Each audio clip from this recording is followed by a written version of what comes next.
Today we are going to finish the notes on exponentials and talk about how to take the derivative of functions that are not e to the x, so any other base besides e. Exponentials part 2, just to make it simple. But before we start this, we need to do a little bit of review of logarithms, because we're going to need it. Okay.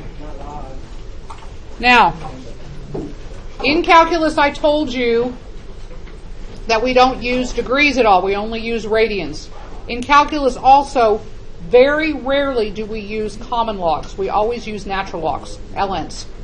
So when I write these log rules, I'm going to write them in terms of ln instead of in log form. So first one, ln of a times b. These are things you learned at pre-cal and algebra 2. When you separate logs, ln of a and ln of b, if the a and b are multiplied, what sign goes between here? That becomes addition. Yes. The natural log of a times b equals the natural log of a plus the natural log of b. Does that look vaguely familiar? That you've seen it before? Probably haven't used it in a while. Rule number 2. The natural log of a over b is equal to the natural log of a minus the natural log of b. Division becomes subtraction. And then the final one is the natural log of a to the b power. No. It's b ln a, right? B times the natural log of a. Powers go to the front. Okay? Now, I don't know if anybody's ever explained this. Okay? A natural log is an exponent in disguise. So when you're multiplying a problem, what are you really doing to the exponents? You're adding them. When you're dividing a problem, what are you really doing to the exponents? Subtracting them. That's why they do this. And when you're raising a power to a power, you're actually multiplying. That's why these do this. Okay? Now, in your homework, you're going to be seeing answers that look something like this. 5 natural log of 8. That is not considered simplified, and this is something we really don't do enough of in pre-cal and algebra 2. A logarithm is simplified when the number after the ln, or the argument, is as small as possible. Okay? 8 can be simplified even more. So what I need to do is I need to rewrite 8 as something to a power. What power can I write 8 as? 2 to the third. Okay? Now, where can that 3 go? To the front. And what will it do with the 5? 15. It'll make 15 natural log of 2. That is considered simplified, because this is now as small as it can be. 15 natural log of 2. It's like pulling as much out of a radical as you can. You're pulling stuff out of a log. Okay? Let's do another one. Let's say you had 2 natural log of 4. I need to simplify that one. So this is 2 natural log of 2 squared, right? And then the 2 as the exponent moves to the front and multiplies, and you get 4 natural log of 2, and that's simplified. Okay? Any questions? Okay, now we're starting into the calculus component. We're going to talk about how to take the derivative of y equals a to a power, 2 to the x, 5 to the x, 6 to the x, 1/2 to the x. Anything basically where the base is not an e. Yesterday was exclusively e. Today is everything but e. But actually, this actually works with e. So the derivative of a to the x is equal to the following. Very similar to the e process. The first thing we did with e was copy-paste. So that's what we're going to do here also, copy-paste. A to the x. But then we have to throw a little extra on there. It's a to the x times the natural log of a. That's the formula. But why, Miss Bell? But why? It just does that. I could go through a long explanation, but I don't have time to do it today. I'm sorry. Okay, but now, watch this. Change the a's to e's. The derivative of e to the x would be e to the x times the natural log of e. What's the natural log of e equal? It's 1, so it goes away. So we don't even mess with it. Okay? So, if the base is not an e, you got to put this ln at the end. Ln of the base.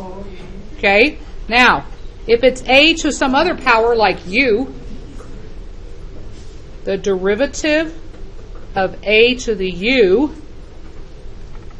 once again, if the power is something more than just an x, you copy paste a to the u. You still do the natural log of a, but then you multiply, like we did yesterday, by the derivative of the exponent, which is du dx. So, when you have a base other than e to a power other than x, it's going to have 3 steps. You've got to copy paste, the natural log of the base, and then the derivative of the power. 3 different things. Okay. Now let's do some sample problems. For example, y equals 3 to the x. Y equals 3 to the x.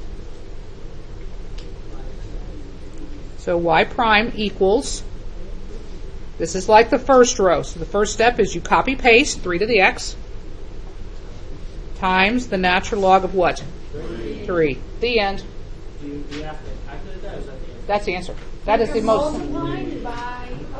Okay, that's it. Let's try this one. Y equals 1/3 to the x. Okay. Same thing, but just a different base. Y prime equals. What's the first thing I'm going to write down? 1/3 to the x times ln of 1/3. Now, 1/3 is not considered simplified. The 3 was fine. I didn't even talk about it. It was fine because 3 is the smallest it can go. 1/3 is a quotient. So I can break it apart like I did up here. So that's what I'm going to do.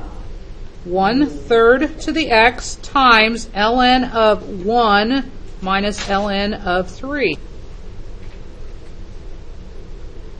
Okay? Now, do you remember what the natural log of 1 is?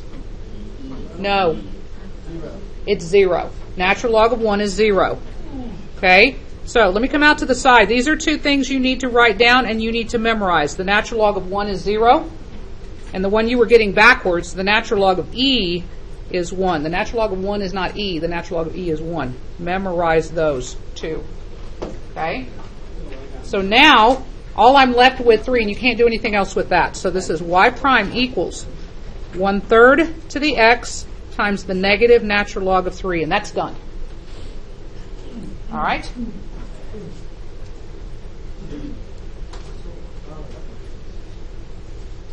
Any questions before I move on to the next one? Okay, next one. Y equals 5 to the 2x minus 3 power. Now my exponent is more than just an x. Okay? So y prime equals, step 1, copy paste, 5, 2x minus 3, times the natural log of what?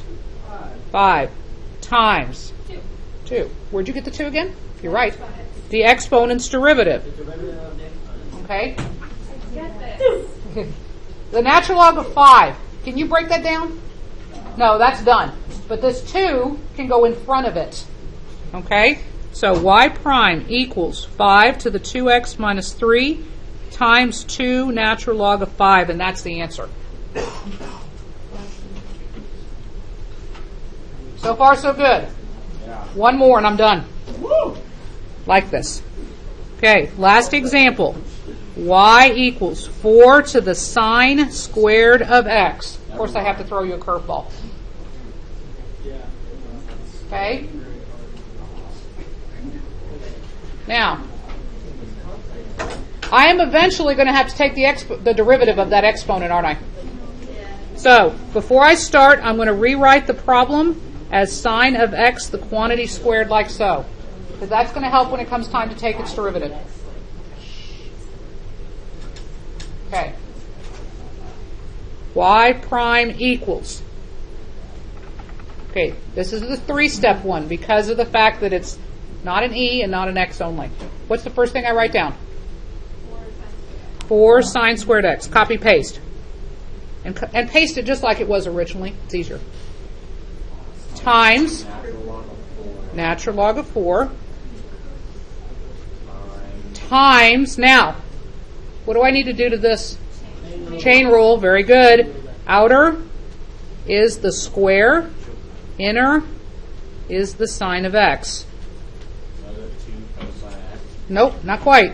It is 2 parentheses to the first, and then sine X goes in there, times the derivative of sine is cosine. Are y'all with me? All right. Let's clean it up a little bit. Okay? This 2, just like the 2 from here, can move in front of the natural log. So y prime equals 4 sine squared x times 2 natural log of 4 times the sine of x cosine of x. Am I done? No, because natural log of 4 is not as small as it can be. Now, didn't I already do this problem? Yes, I did. Look up here. 2 natural log of 4 simplifies to 4 natural log of 2. So I'm just going to jump to the answer. Y prime equals 4 sine squared x times 4 natural log of 2 times sine of x. Now, some people like all of this in parentheses. It can go either way. But that is the final answer. Do you have any questions?